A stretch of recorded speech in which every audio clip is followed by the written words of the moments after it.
Pagi Bapak Ibu semua. Nah saudara, hari ini kita mau bicara tentang kuasa dalam persatuan. Jadi kita mau belajar betul nggak sih ada kuasa dalam persatuan. Saudara, di tengah situasi yang terfragmentasi, yang terpecah-pecah, yang tadi saya katakan bahwa dari mulai lingkup yang sangat luas, negara, masyarakat, gereja, dan bahkan yang paling kecil, bahkan di tengah-tengah kehidupan kita yang masih satu darah, terjadi apa yang namanya perpecahan, konflik yang tidak mudah untuk diatasi. Nah maka itu saudara, ketika saya juga menyampaikan khotbah ini, saya jadi bertanya-tanya sebenarnya, apakah masih mungkin bicara tentang persatuan? Masih mungkin gak sih kita bicara tentang persatuan? Sebab gambaran-gambaran yang ada, demonstrasi, tontonan yang ada selalu bicara tentang perang, konflik, perpecahan, itu yang terjadi. Apakah masih ada keyakinan kita? Atau jangan-jangan persatuan itu hanya utopia, hanya sebuah mimpi yang begitu indah yang diinginkan banyak orang? Ada enggak sih sebenarnya, atau masih percaya enggak bahwa di dalam persatuan itu ada mujizat loh. Ada sesuatu kuasa dari persatuan itu. Nah saudara-saudara, tentu ini tidak mudah ya. Kenapa? Karena kalau kita telusuri situasi yang terjadi saat ini, mengapa begitu sulitnya mewujudkan persatuan, maka ada beberapa hal yang bisa kita lihat. Pertama, karena terjadi apa yang namanya polarisasi. Saat ini betul-betul terjadi polarisasi. Orang-orang semakin terpecah, berkelompok. Baik itu bicara tentang pandangan politik, agama, suku, ras, bahkan sampai ke pilihan gaya hidup.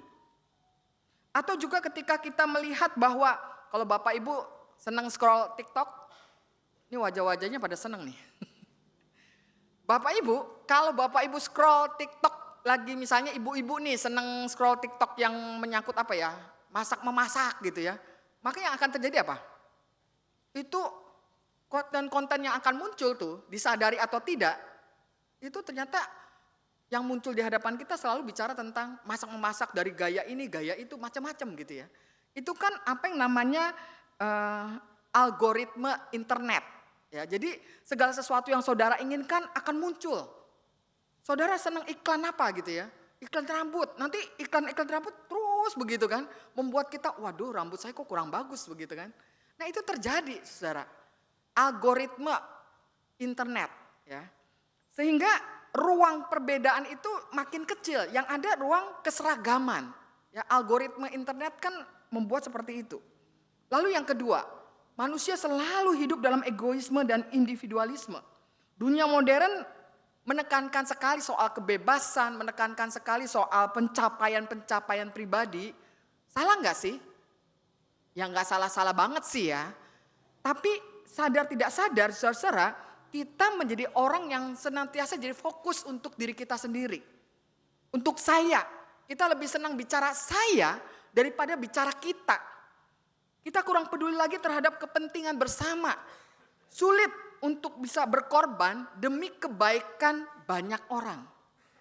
Yang ketiga, saudara, ini yang juga terjadi. Bahwa banyak orang mengalami apa yang namanya luka sosial atau juga sejarah. Nah, luka sosial ini bukan hanya sosial bicara masyarakat ya, tapi juga dalam keluarga inti kita. Konflik masa lalu.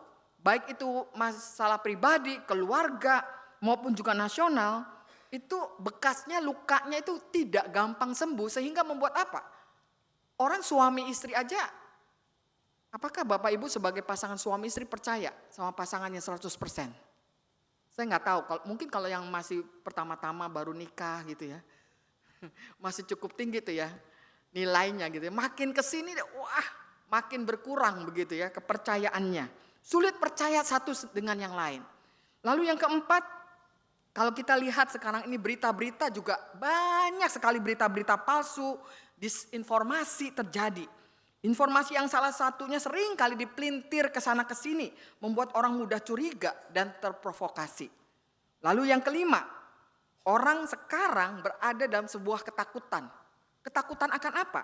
Ketakutan akan perbedaan.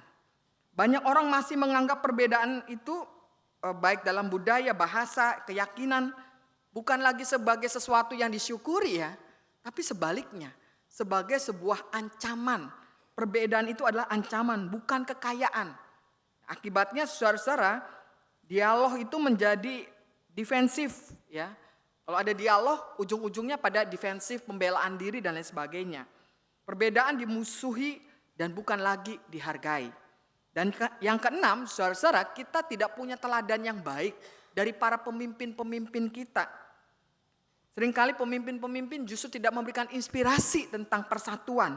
Pemimpin bukan lagi menjembatani perbedaan-perbedaan agar menyatu, tapi sebaliknya bisa memprovokasi. Dan yang ketujuh, saudara, kita menjadi orang yang sangat nyaman. Kita ada di zona nyaman.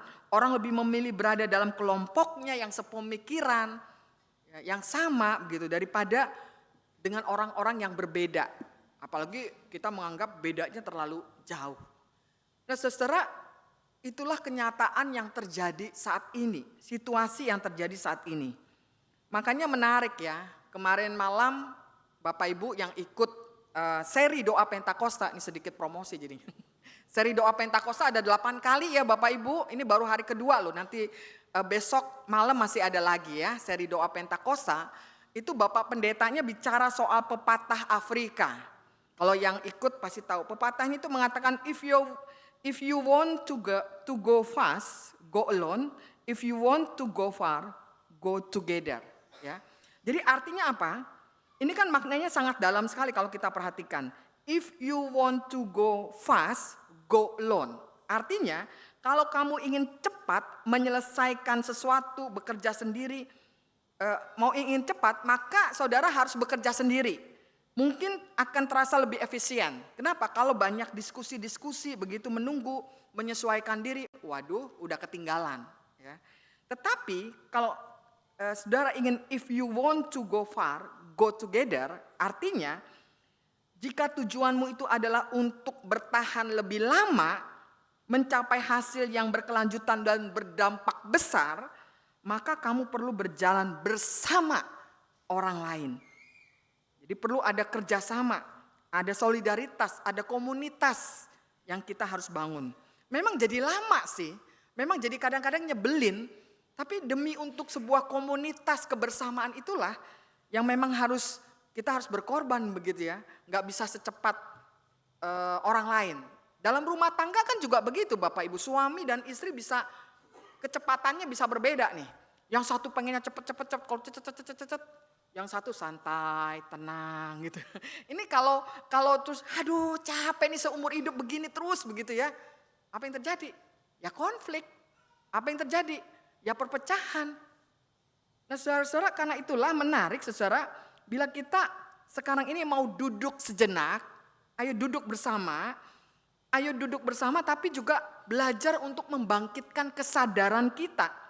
Siapa sih sebenarnya kita semua ini? Siapa kita semua ini, saudara-saudara?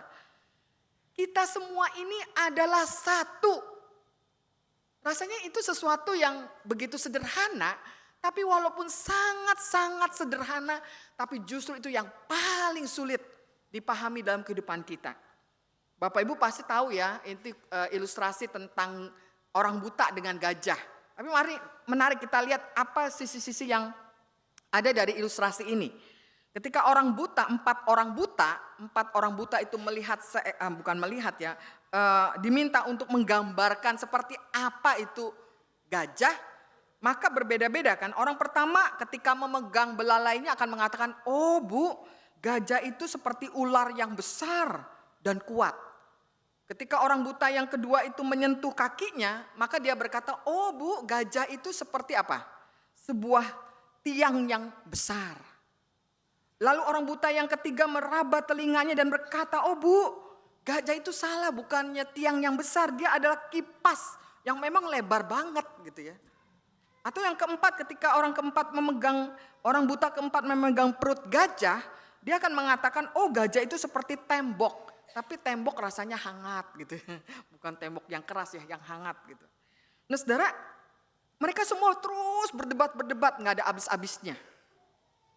Ketika mereka terus bertengkar dan tidak menyadari akan hal itu, maka kita belajar sebenarnya semuanya itu, keempat orang buta ini sedang menyentuh satu makhluk yang sama. Tapi dari sudut pandang yang berbeda. Makhluknya gajah yang sama, tapi sudut pandangnya berbeda. Nah apa sih refleksi dari ini? Menarik apa yang dikatakan Anthony de Mello terkait dengan refleksi ini. Dia mengatakan begini, itulah manusia. Kita sibuk, sangat sibuk memperjuangkan persepsi kita masing-masing. Kita buta, ya seperti orang buta tadi, buta terhadap keseluruhan.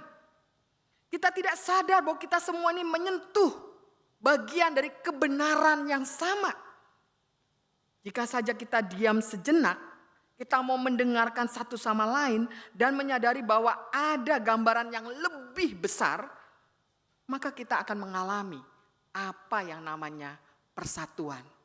Akan melihat hal yang sama tentang gambaran gajah itu. Nah saudara, ilustrasi ini mau mengajarkan kita tentang apa sih? Pertama, bahwa persatuan itu tidak berarti keseragaman.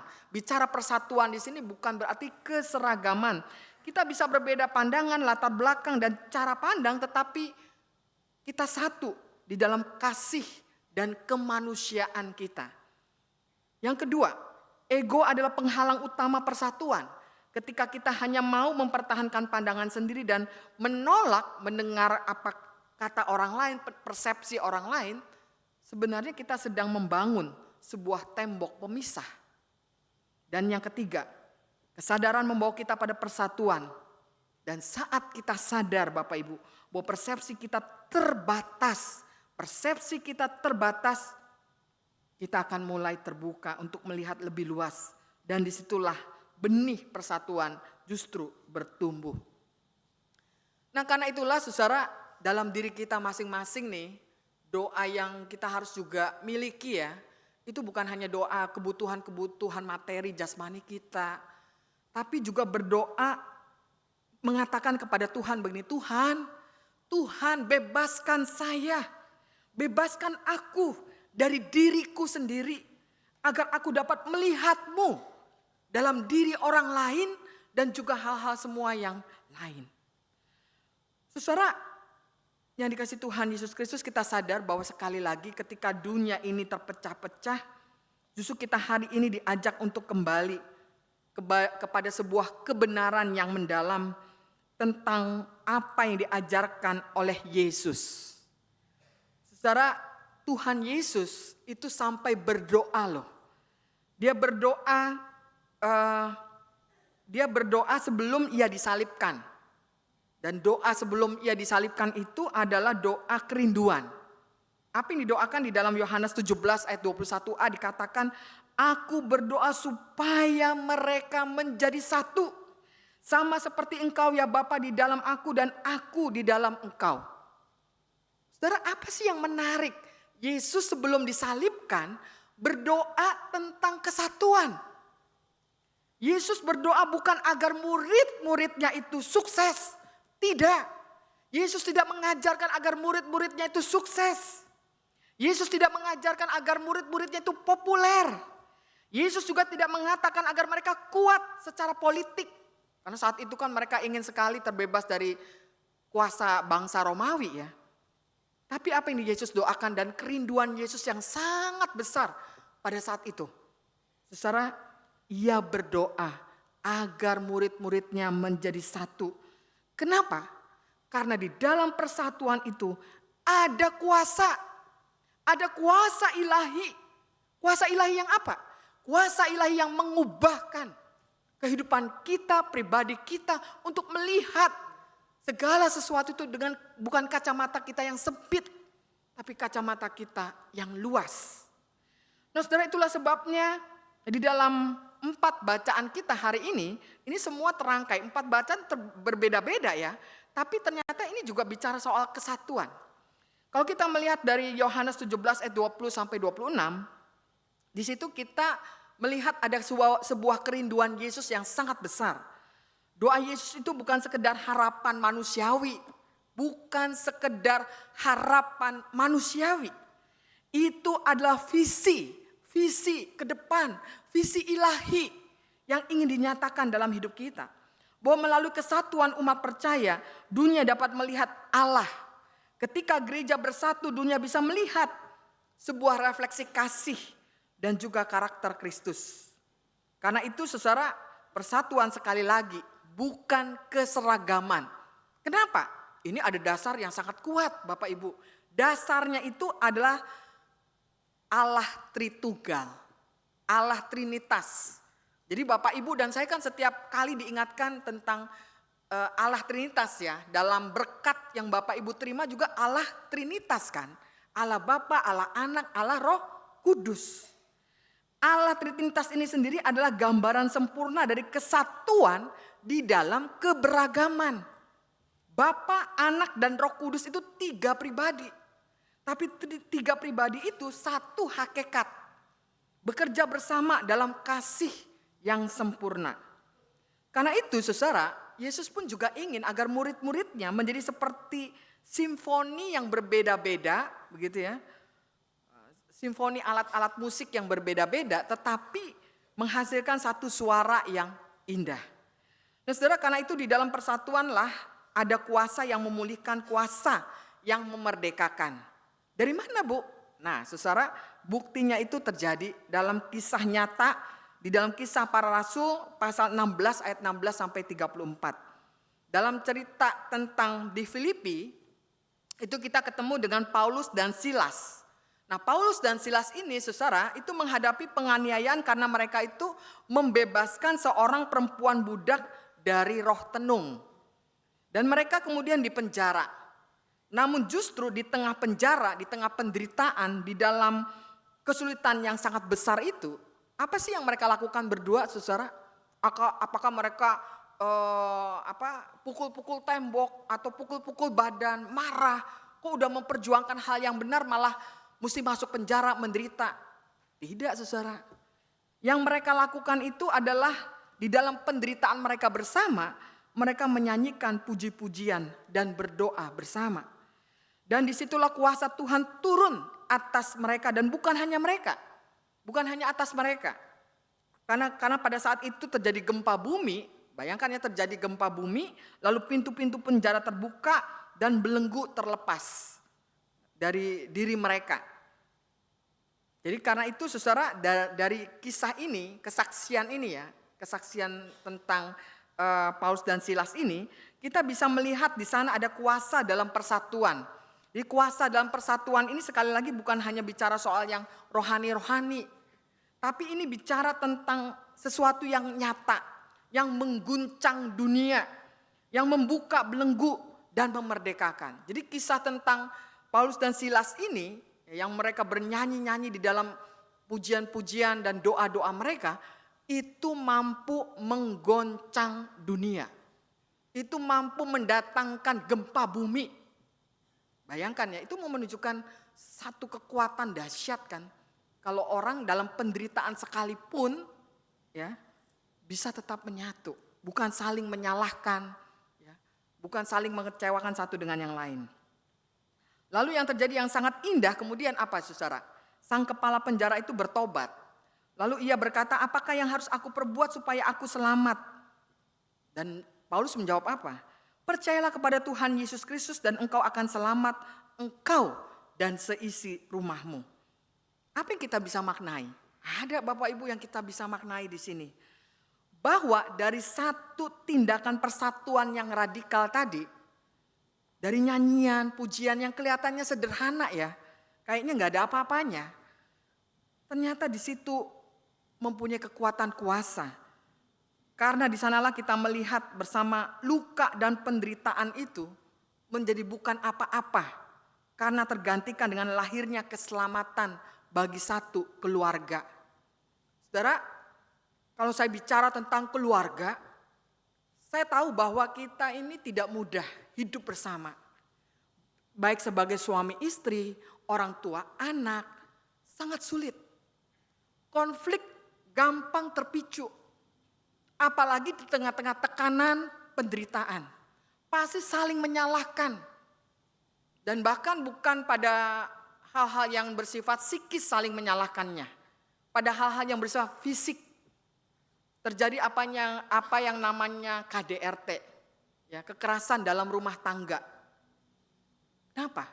Karena melihat penderitaan, melihat tekanan hidup sebagai sesuatu yang akhirnya kita bisa saling menyalahkan. Hari ini, saudara dan saya dibukakan matanya, diperlihatkan bahwa seorang Paulus dan Silas dalam penjara sekalipun bisa menggoncang dunia. Artinya apa? Artinya sungguh di sana ada kekuatan ilahi yang menopang kita.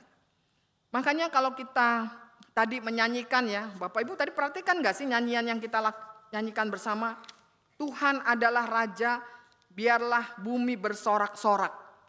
Kalau Tuhan menjadi Raja, Mazmur ini mau menggemakan bahwa ketika Tuhan memerintah, Tuhan menjadi Raja, yang berkuasa atas pikiran kita, perasaan kita, seluruh diri kita, maka akan dikatakan kegelapan dan kesesakan tidak akan berkuasa kalau Tuhan menjadi Raja. Bahkan di dalam badai dan awan kelam pun Tuhan akan hadir dengan keadilan dan kebenaran sebagai dasar dari tahtanya. Nah karena itu saudara, sekali lagi persatuan itu mengajak kita untuk senantiasa melihat bahwa sesungguhnya hidup kita itu akan menjadi kuat kalau kita ada dalam kebersamaan. Ketika umat Tuhan bersatu, mereka menjadi tanda bahwa Allah ini sedang memerintah. Ya, jadi kalau Bapak Ibu dalam kehidupan berkeluarga, kehidupan bergereja, apalagi secara luas masyarakat dan negara, kalau kita ada dalam persatuan, ini Tuhan sedang memerintah. Tapi kalau sekarang ini terjadi situasi sekarang ini, sebenarnya maaf kita sedang menyingkirkan Tuhan nih. Kita tidak merasa Tuhan itu penting dalam hidup kita. Nah karena itulah saudara apa yang kita harus lakukan. Di dalam Wahyu pasal 22 ayat 12 sampai 21, ini yang harus dilakukan. Undanglah Tuhan. Undanglah Tuhan. Wahyu menutup Alkitab dengan kata-kata yang penuh kasih. Di dalam ayat yang ke-17 dari Wahyu 22 dikatakan, roh dan pengantin perempuan berkata, marilah, siapa yang mendengarnya? Hendaklah ia berkata, marilah, siapa yang haus, hendaklah ia datang. Dan siapa yang mau, hendaklah ia mengambil air kehidupan dengan cuma-cuma. Saudara, inilah undangan persatuan. Inilah di mana saudara dan saya mau mengundang Roh Kudus dan gereja untuk bersama-sama memanggil dunia untuk datang kepada Kristus. Tanpa persatuan antara gereja dan Roh Kudus, suara undangan itu akan menjadi begitu lemahnya. Tapi ketika keduanya menyatu, saudara, suara kasih itu menggema ke seluruh dunia. Dan karena itu lebih dari itu, undangan itu sebenarnya menunjukkan misi Allah di dalam dunia. Gereja dipanggil bukan hanya untuk menjadi satu, tetapi lebih daripada itu. Gereja dipakai Tuhan dalam kesatuannya untuk mengundang dunia untuk mengenal kasih Kristus. Nah karena itu apa yang bisa kita pelajari dari 4 bacaan ini yang bicara soal kesatuan? Ada 4 hal yang bisa kita lakukan dalam aplikasi kehidupan kita Bapak Ibu. Pertama, kita harus terus mendoakan dan membangun hubungan antar anggota jemaat, anggota keluarga. Jangan puas dengan hubungan yang basa-basi. Ya, kita kadang-kadang cuma merasa cukup senyum-senyum sana sini gitu ya. Sukacita begitu ya. Jangan puas hanya di titik itu. Tapi kita harus membangun lebih daripada itu. Itu persatuan yang lahir dari perjumpaan yang tulus satu dengan yang lain dan saling menopang, saling mengampuni satu dengan yang lainnya. Kedua, kita harus belajar untuk bersatu di dalam misi Allah.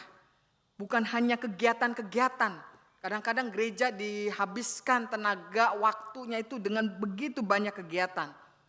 Fokus dan tujuan bersama kita adalah memuliakan Tuhan. Bukan memperbanyak kegiatan-kegiatan di gereja. Seakan-akan program kerjanya jadi hidup, tapi konfliknya gak berhenti. Nah saudara-saudara, bukan itu yang diinginkan. Jadi mari bersatu dalam misi Allah. Bukan hanya fokus pada hal-hal yang sebenarnya, bukan menjadi yang utama. Yang ketiga, belajarlah saudara-saudara selalu untuk mengampuni dan terimalah perbedaan. Tidak ada kesatuan sejati tanpa saling memaafkan dan belajar dari perbedaan. Dan yang keempat, jadilah saksi di tengah-tengah penderitaan.